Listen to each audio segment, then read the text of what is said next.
1, 2, 3. Check, check, baby. Hello there. I know it's been not as long as before, but it's been a while since I've posted anything about this baby. So today I'm going to do a whole second trimester update for you and do a gender reveal. So if you're interested to see what this baby is going to be, please give this video a thumbs up.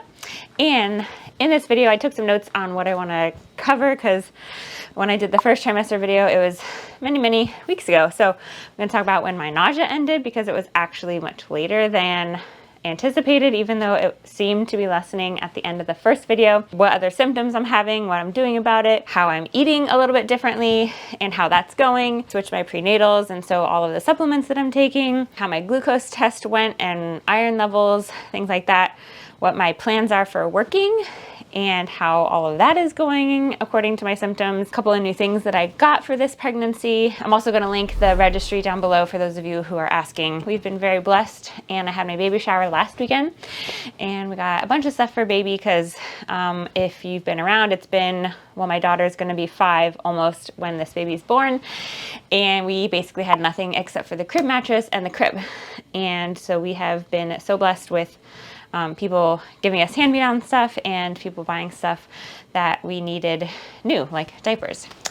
So let's get right into it. Okay, with my other 2 pregnancies, my nausea lasted until about 12 weeks, and then the next one was about 14 weeks, 15 weeks. This one, my nausea lasted until 24 weeks. It was so not fun. I tried any and everything, and because I was nauseous and basically couldn't eat the way I wanted to, I just could only stomach things that were not healthy. So basically carbs and sugar. Actually, I didn't even want sugar at first, but basically carbs, and I was eating 6 meals a day, and it was just, I always had to be putting something in my mouth, otherwise I was just so nauseous, so I couldn't even drink water. That obviously had some issues because of that, and just constipation in general is always an issue when you're pregnant because everything kind of slows down. That has passed. I am able to drink water now. Thankfully, I'm basically able to eat the way that I would prefer to eat. So why don't I just talk about that real quick. I am doing much higher protein, or at least that's my goal every day, and much higher fat, and very minimal sugar, if any, and very little carbs. And if I do have carbs, like I have some bread or something like that, I try to make it homemade so it's a lot more nutrient dense. So I make sourdough pancakes, or I make like einkorn bread, or something of that nature where it's more of a complex carb versus, just some white bread or pastry or something like that. So it's not to say that I haven't had those things, but I do notice a difference in the way I feel when I eat those things versus when I eat higher protein and higher fats. So how that looks in a typical day is I usually have eggs for breakfast. I try to also add bacon on the side, or I'll pre-cook some sausages, which I need to do today. And I will sometimes have like one pancake that I've homemade, so like a sourdough pancake. And I try to put butter on that pancake. I put cheese in the eggs. I've actually been putting cottage cheese in the eggs to up the protein and actually makes them a lot more creamy. Really good. Highly recommend it. And then that's kind of what I will do for breakfast. I'm not really deviating from that. Every now and then I'll have like a breakfast sandwich that I've homemade. So I'll do some like seed and like sprouted bread or something like that. Like what is it? Not the Ezekiel bread, although that is a very good bread. Dave's Killer Bread or something like that. So I'll have that. I'll pre-make it, put a sausage patty in it with some cheese, maybe some eggs or something like that. And then I'll put it in the freezer, and then I'll just reheat it in the microwave for a quick breakfast before I have to go to work. So that's usually breakfast. For lunches, I do like to do salad with a protein. So I was doing romaine for a while. I tried to add in more spinach for just the nutrients of the spinach to try to up my iron. So spinach with maybe a little bit of romaine just to add a little bit more of a crunch. I'll make my own homemade dressing. So typically it's either mayonnaise or sour cream mixed with Greek yogurt, and the Greek yogurt has protein, and then my spices to make like a ranch. Sometimes I'll add hot sauce, and then I'll have like a protein on the side. Sometimes I put it in the salad, you know, and sometimes I'll have, you know, carrots or cucumbers or tomatoes on the salad. Just depends on what I have and what's in house. But I'll have protein on the side, so either some like ground beef that, you know, maybe I flavor taco or something like that, brats that we've pre-cooked on the grill, maybe lunch meat or something like that, or I'll have chicken that we've, you know, pre-cooked, something like that where it's a heavy protein, and then I will add cheese to the salad for some good healthy fats. So I've been loving all sorts of different types of cheeses. I know some people don't do well with a lot of dairy or cheese. Right now, that's the easiest way for me to get some good healthy fats to keep satiated, since I'm not having a lot of carbs. And actually the other day I did have like pasta for dinner, because I made pasta for the kids with some like home canned green beans, which were definitely different than like the canned green beans you get from the store. So good. I added butter for healthy fats, and then some like seasoning salt that I made. So good. Even the kids liked it. So that was great, because I still have several quart jars of that.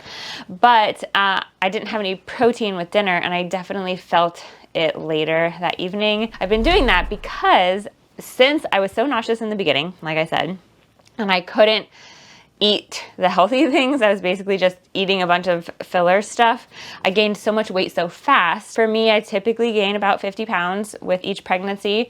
I'm technically slightly underweight just at my natural state, so it's very understandable. No one ever says that it's an unhealthy amount to gain when I gain that much with pregnancy. It looks very proportional. No one ever looks at a picture and says, oh my gosh, you gained 50 pounds. So it's not a big deal, but like I was gaining so much, and it was so fast all in that first like few, you know, months, that was killing my back. And I have other issues with veins and stuff like that in my legs and other areas. And so all that extra weight adds to the complications and makes it a lot harder for me to stand and walk and work. So I kind of wanted to slow down the weight gain while still getting a lot of nutrients for baby, because obviously baby needs all those things, and gaining weight is good, but I wanted to gain in a good way, not just from filler foods. I am happy to say that I think that it's working.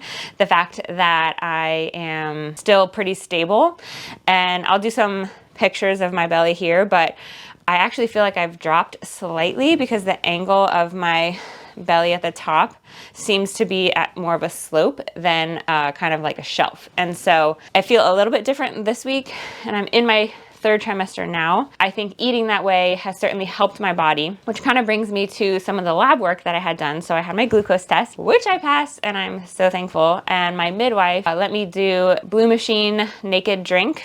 I'll try to put a picture if I can find one up here. And it has 50 grams of sugar, which is just the right amount. You just don't drink the last 2 sips. And I drank it on the way, and she drew my blood an hour after, and I passed with flying colors.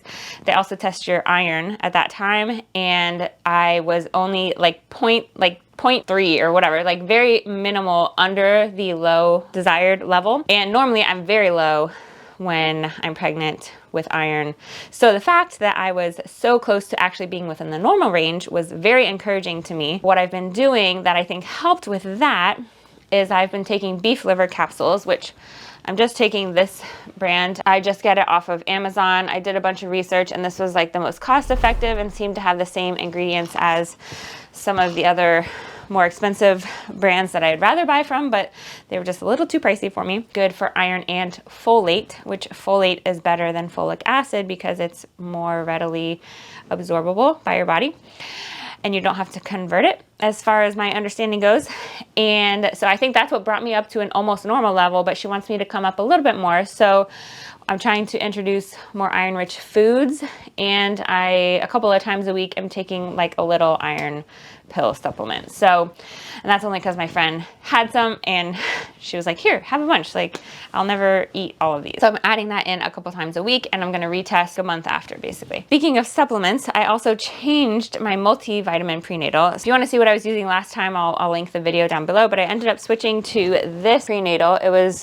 I think, a good brand that I had heard before, and it was slightly cheaper when I got it on Amazon Subscribe and Save, and so this is the kind that I'm taking now. I take 3 of these capsules. I'm also taking a probiotic, which I also got on Amazon. I can link it all below. I think it's in our Amazon shop, but I'll double check. And so this is a good one. It has prebiotics and probiotics, and it's just 1 pill. Sometimes probiotic vitamins can mess with your system and digestive, and sometimes it's too much, sometimes it's not enough. So I have found that one to be very good. I've been using it for a while. And then also at night, I'm taking this magnesium for leg cramps, and I just take 1 literally right before I go to bed. The serving size is 2, but 1 has been working just fine. So I've taken 2 a couple of times, but for the most part, if I do take 1 right before I go to bed, I find that I don't have those like spasms, like Charlie horses, like leg cramps where you just like stretch and like your leg just like seizes up and it's like so painful. And with my first pregnancy, my friend told me, as soon as you start to feel that, get up and try to walk. And I'm telling you, that is a lifesaver, because like you're so paralyzed with the pain of the leg cramps that you, like, if I didn't know that already, I would be like freaking out, and it's painful. It can take a while to go away, but as soon as you stand up and put pressure on it and you try to walk on it, when you're forcing all the arterial blood flow down into the muscles, which is what alleviates the cramps. If I have a leg cramp, which has happened a handful of times, even though I'm taking the magnesium, I immediately like throw myself out of bed, even though it's so hard to get out of bed, and I try to walk, and sometimes I'm like stumbling around and I'm like, oh my gosh, like I'm trying to hold onto the bed so I don't fall, but I get up and walk. So I hope that helps someone else out there. Speaking of trying to get out of bed and pain, because it is hard being pregnant, especially for me. I have a couple of things that I am using to help with now hip pain, and I have vein varicosity pain, and also my back is just hurting. And I think it's starting to get a little bit less, but I definitely have to try to pace my activities for the day, and especially with work and trying to sit as much as possible and laying when I can. So there's never one easy, good position, but if I am walking around like on my days off, I have this belly band that I got from my chiropractor. So you put it on and then you kind of tighten the sides here, and it just helps to hold the hips together. For several weeks, I was having really bad SI pain, so like sciatica pain basically, and it was actually locked out of place. So he put it back in place, but he said it was so inflamed all around it just needed to calm down in order for it to like hold the adjustment. So wearing that plus my other compression, I have shorts, and these are like leggings that I got with my second pregnancy, I think. And these actually also help with the varicose veins in the nether region. But between wearing those 2 things, I wear these things at work because it helps since I'm standing and sitting a lot more, back and forth. It has helped, and now it's not like shooting pain in my leg. It's just kind of like a dull pain, and I've kind of learned to adjust the way I walk so that I'm very slow, I'm very calculated in how I move and twist my body and how I get out of bed, how I sit and stand and just pick up things. Trying not to pick up heavy things now because it's definitely harder. So between wearing those things, I think it has helped the inflammation go down. Several days I did take Tylenol because it was just so excruciating, and I was like, I just need the swelling to go down. And so over a few weeks and having multiple adjustments, it has gotten better. So thank the Lord, because it is really debilitating when you can't move, especially when you're used to moving a lot. So I know a lot of you guys that have chronic illnesses and deal with chronic pain, and Brandon deals with chronic pain. Like, it is just consuming on some days. I've gotten a glimpse into that, and I definitely think you guys are so strong that deal with that on a day in and day out basis. That's kind of been going on with the hips and the vein pain, which kind of leads me to working. So I am still working pretty much full time, since I am able to dictate a lot of my schedule. Not like completely, but since I do make the schedule for our whole department, I am trying to now do 2 and 2 days on, 1 day off, 2 days on. So I do 10-hour days typically. Sometimes if there's enough coverage, I'll leave like an hour early or something like that. I am still working. I'm trying to work till the very end so that I can have the full 12 weeks after the baby's born and be able to enjoy that time. And so trying to be real careful. I'm definitely budgeting my time. So on days that I do work, I pretty much don't do a lot of other things, and trying to balance the housework and resting. And I go to bed so early these days. I basically go to bed like after the kids, so 8:30 or 9, and I do wake up at 4:45 or 5. So I'm definitely finding that I need a lot more sleep and just like laying down and resting in general. Brandon's obviously picking up a lot of slack. We're training the kids to do a lot more things on their own, because especially after baby comes, it's going to be very helpful that they are able to be more self-sufficient. They are 4 and 8 right now, if you don't know. Kind of working with them on that, and so it is helping. We're making it. I hope we only have about 8 to 10 weeks left. I'm hoping I go a little bit early. Brielle was early, so that is my desire. That is my prayer. If you want to join me in prayer for that, that would be amazing, because I'd like to go spontaneously into labor just like I did with Brielle. It was a completely different experience with her, so much better than it was with Benjamin and having Pitocin. I have a great midwife, and after my 35-week mark, I can start drinking red raspberry tea and trying to do, you know, all these things after like 37, 38 weeks to try to induce labor naturally. So that is definitely a plan, but trying to keep this baby healthy until then and inside and growing appropriately.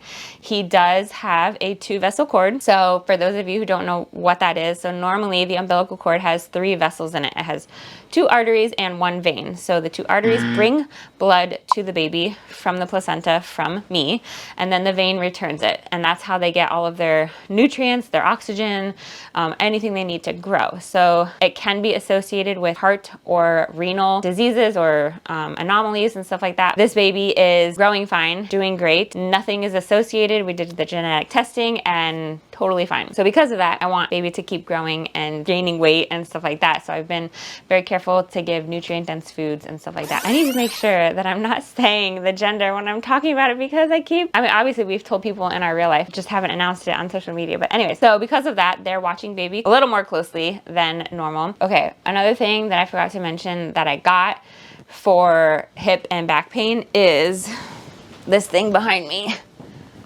This amazing pregnancy pillow. Oh my gosh, it is great. Now, they show pictures of you like laying on it like this, but I sleep with it upside down. So I put that at my feet, and then I put these 2 like next to me. So I'll put like one leg up on it and then another pillow on top of that. And anyways, I had one with Brielle. I must have given it away or whatever, thinking, oh, I don't need it. And so we got another one. We tried a different brand, was not good quality at all. So I did spring for one that was a little more expensive. And this is actually the same one I got with Brielle. So it said, oh, bought in 2018. I was like, oh, this is the same one. So I do like this one. I can also link that below in case you're in need of one, because I would recommend this one. And then the cover comes off if you need to wash it, which is great. My friend actually was the one who encouraged me to get it, because I was like, no, I don't want to spend the money on it. Like, I'll be fine. We have tons of pillows, but it really does make a difference. And she was like, well, just keep it, because then when you're not pregnant, it is amazing for like when you're sick with the flu or you're having just aches and she's like, we use it all the time. And she, you know, is not pregnant right now. So like she said that even her husband uses it and loves it when he's sick. So we're going to keep this one around after the fact. And it's been great for like just getting comfortable, because literally it's just nothing is comfortable. Like I said, if you're interested in looking at the registry, I will link it down below. We have been very blessed, but I know that there are several of you who have asked me and you're just givers, and you love us and you pray for us, and I'm so thankful for you guys. And I wish I could be on here more, but you know, as I said before, I'm trying to balance time with things I have to do, like working and putting my energy towards that and towards the kids, and just kind of basic things around the house that making videos has sometimes fallen by the wayside. So as I'm feeling like I'm able, I'm trying to do some videos. I do actually have a plan to do a video, kind of how I'm prepping for baby, how I'm organizing for baby, things that I've set up around the house for the baby and kind of how I like to organize that, because I know for some people that is hard, especially in a small space, and we don't have like a small space, but we do not have a large space either. The kids are sharing a room.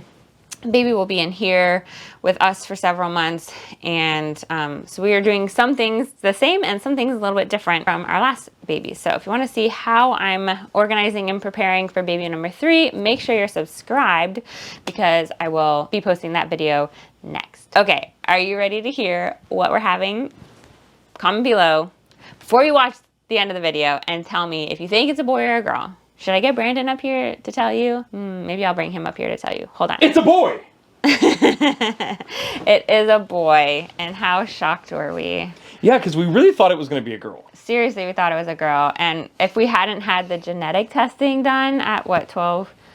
No, I saw it on the ultrasound. Okay, well, when we had the nuchal translucency, It was very clear. No, she was even like, well, yeah, I think it is, but it's very early. Like, I mean, yes. I was like, that's a boy. So yeah, well then a week later we got the results, and we just all thought, friends, family, everyone thought it was a girl. Yeah, we just figured it'd be another girl. So I look shorter than you in this because I'm like leaning over. That's because you're leaning, yeah. I know. But yes, it is a boy, so we will have boy, girl, boy, and we are still trying to find a name. So, you know, if you have any B names. Bjorn. No. Brynjolf. Stop. What? All these names that he wants, and I'm always like, veto. So anyways, if you want to leave B names in the comments, feel free. Balgruff. I make life more fun this way.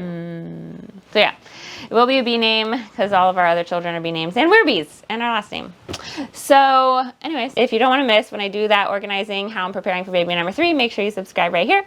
And if you want to check out the other video and you missed it, the first trimester update, I'll put it right here. Until we meet again, don't forget, life is better together.